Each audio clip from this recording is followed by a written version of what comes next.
Bəlkə kimlərinizə arzusu tezliklə çün olsun.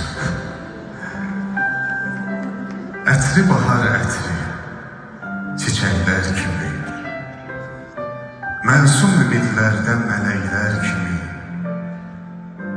ruhuna qonmuş kəfənəklər kimi bir qızın olsun gərək.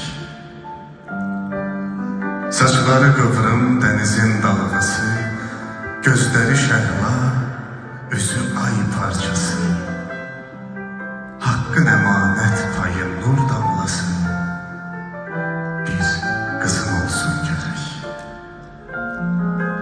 Körpə gülüşlər bəziyir süfrəni, varlığı insana ömür yelkəni, hamı unutsa, o unutmaz səni, bir qızın olsun gərək. Çox şükür Allah'a qızım var desən, ömrü boyu sanki ibadətdəsən, qəlbinə can yoldaşı,